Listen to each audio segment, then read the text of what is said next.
Hello ladies and gentlemen, I'm back, and I'm back with the first review of Doctor Who Season 13, Terror of the Zygons. One that I personally enjoy quite a bit. I mean, I can't say it's perfect, but it's one I personally enjoy quite a lot. So the story of this one is that oil rigs in the North Sea are being destroyed by something. So the Doctor, Harry and Sarah are called in by the Brigadier to come and help investigate. It turns out that the oil rigs are being destroyed by a Scarison that is pretending to be the Loch Ness Monster. Well, not pretending, it eventually becomes the Loch Ness Monster at the end. But it's a Scarison brought by the Zygons. It's a cyborg, basically, brought by the Zygons to help try and take over the Earth to become their new planet after it was destroyed in an explosion, which in Day of the Doctor we then later find out it was during the Time War. But yeah, in fact, this, along with Genesis of the Daleks, and I forgot to mention it, these are early signs of what would become the Time War. Of course, Russell T Davies created the Time War, but we can see the earliest shots. Genesis of the Daleks was the earliest shot with the Doctor's attempt to destroy the Daleks, and now we've got the earliest repercussions of the Time War with the Zygon planet being destroyed. Of course, they didn't mention it here because it wasn't created yet. But when Day of the Doctor was being written and the Zygons were in that story, Stephen Moffat tied in the destruction of the planet to the Time War, and I think that worked really well. So yeah, and also so it makes Terror of the Zygons the second earliest example of Time War events affecting the entire universe, after Genesis of the Daleks, with the first attempt to destroy the Daleks being the first shot in the war, so to speak. So yeah, in fact, those Time Lord's predictions in that story, not only would they be right, they would be more right than they would ever believe, than they could have ever imagined. But putting all that to the side, how is Terror of the Zygons as a story? Fun. It's really fun, it's really engaging, it's a great story. I don't think it's quite perfect. I mean, it's an easy sit. It's an easy sit through. But story-wise, I don't think it's 100% perfect, but it's definitely it's a really good watch. It's an easy sit through. Really entertaining, got some great moments. Some great acting from the Doctor, Sarah, Harry, so Tom Baker, Elizabeth Sladen, and Ian Marter, especially in Marter when he has to play a Zygon pretending to be Harry, and he gets to show off some evil, creepy side of him. Pretty great.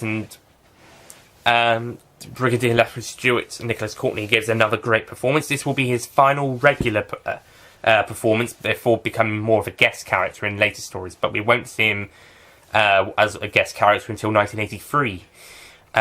With Mordrin Undead, and then again in the Five Doctors, and then in 1989's Battlefield. So he's only going to be, and of course Dimensions in Time in 1993, and the Sarah Jane Adventures in 2008, Invasion of Enemy of the Bane, plus Big Finish, of course, and his own book series and other book stories. But in terms of TV, there's not much of the Brigadier left. This is his final regular appearance. And Benton, this is his penultimate regular appearance. He'll be back in Android Invasion, and then that'll be it. And similarly, it's Harry's last story as a regular companion before being a guest character in Android Invasion as well. This story also has quite a few supporting characters in it as well. Got the Scottish Lord, Duke, the oil rig guy who kind of disappears after part 2 or part 3.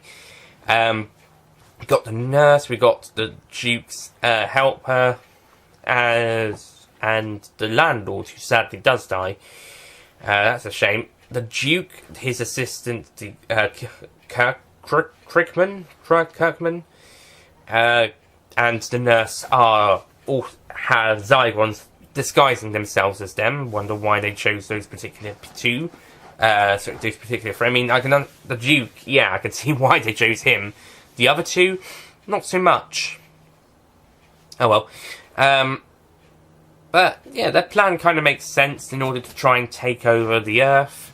kind of pollute the atmosphere a little bit more. I think the Doctor even mentions that the Earth plundering for natural resources would ruin the Earth, and the Zygons actually want to pollute the Earth so it's more like their home, very habitable, so that refugee ships will be able to come.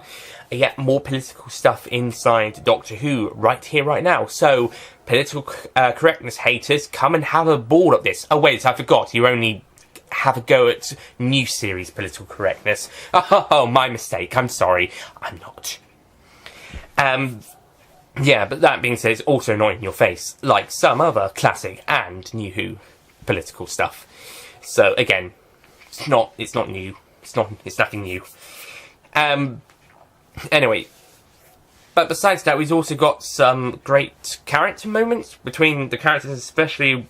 Well, I can't make it special moments, but there are plenty of great scenes throughout. The final episode does kind of move the action away from Scotland, which is where most of the action is for the first three episodes are, moving it down to London. But it's got some great moments down there, and it works really well, and some nice location moments. And that's the Scarrison popping it in London. There is a little bit of it does look a bit fake in some places. It looks a bit fake in some of the earlier places, but elsewhere it looks been pretty good. So it's kind of a mix between looking a bit fake and looking pretty decent. You do have to remember this is 1975. They don't have a very big budget. They can't make it look CG'd or anything.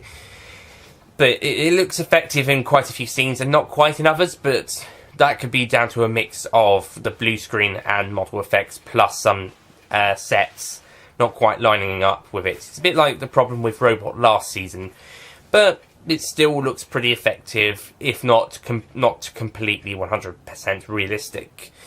But it still looks really good and got some more great location work. So yeah, in the end, this is a fun story. It's not perfect.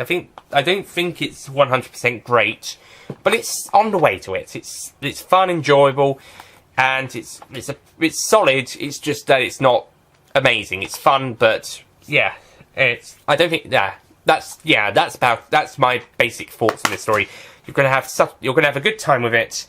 I don't know if it'd be anybody's favourite Tom Baker story or favourite story ever. I mean, it's a very highly regarded one, but not one of the greatest of all time ones, like Genesis is, or coming up Pyramids of Mars. But it's still a popular one, if more for enjoyment purposes. And yeah, it is certainly a really enjoyable and really entertaining story that kind of gets the good gist of it. Yeah, so if you're not in the mood for a hard-hitting drama story or one with where you have to feel emotions, this is going for both eras, both classic and New Who eras. If you don't want to feel hard-hitting drama or anything, then just put this one on. It's fun, it's enjoyable, entertaining. It's great. It's not perfect, but it's still really great and has some really fun moments. And the Doctor gets kidnapped by the aliens in this story. This isn't something that happens that much. It does happen, but not that much. It's usually the companions. In fact, one of them does, but not the one you would think. Well, actually, he probably would, because I've already mentioned them. It's Harry, not Sarah. A nice little change. Make it the male companion instead of the female companion. Thank you. So, Terror of the Zygons, I'm going to give it a 9 out of 10.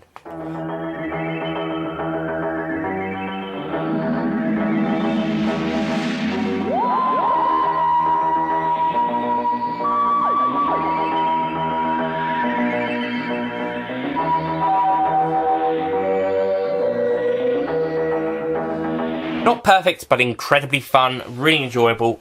You'll have a great time with it. And you know what, maybe it will become one of your favourites due to the enjoyment of it. I think it's one of my highly regarded Tom Baker stories. Certainly one of the ones up there. Not one of the best, well, one of my personal favourites at least. Not the best, not one of the strongest, but certainly one of my favourites, or at least in terms of an enjoyment. So yeah, that's Terror of the Zygons, one of my most enjoyed Fourth Doctor stories. Next time, one of my least favourite Fourth Doctor stories, Planet of Evil. God, this thing. And I was saying some of the Scarrison effects didn't look... Some of the effects in Terror of the Zygons didn't look that great. Wait till you get to this one. Anyway, that's it from me. Thank you for watching, and I'll see you guys next time. Goodbye.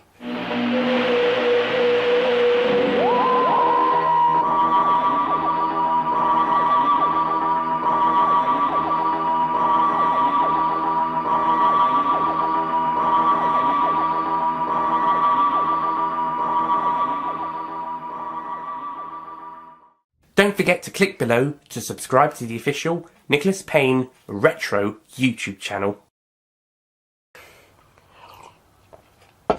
So, onto the stories. So, how is Terror of the Zygons?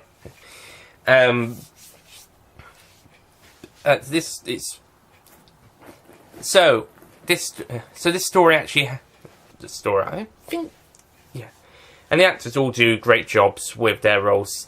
And kind of quite fun that the landlord... No, I don't... What am I talking about? I'm actually not quite sure what I'm talking about.